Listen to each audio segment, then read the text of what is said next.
7 News.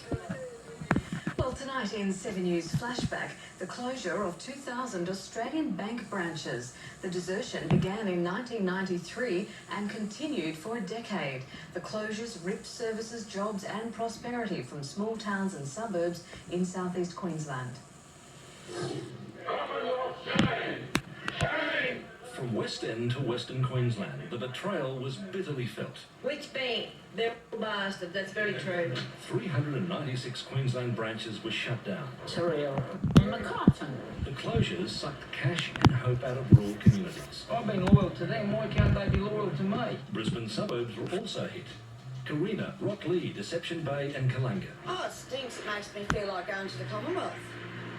They're closing down too. Are they closing down here too? Are they really? The real reason? To cut costs and boost profits. It worked. There used to be a National Australia Bank here, but they shut it down.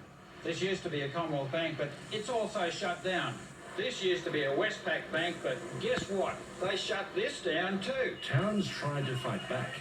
They rallied and lobbied and took revenge. Lately was bloody mad when it heard the Commonwealth Bank was leaving town. Which bank? Yeah, that bank. We're a strong community and we don't need them anyway. So good riddance, we say. But fast forward a decade in the finance industry, and what do you find?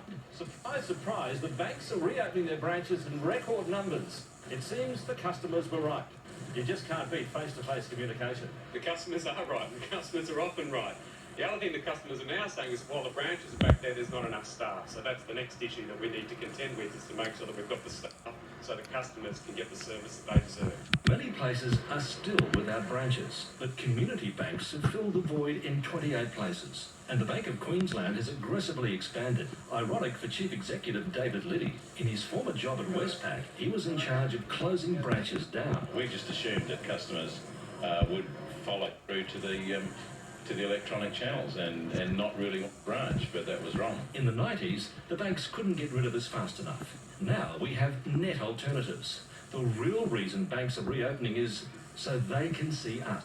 They've realised the best way to sell loans, credit cards, insurance and investments is to get us to walk through the door. And you can't do that by slamming it in our face.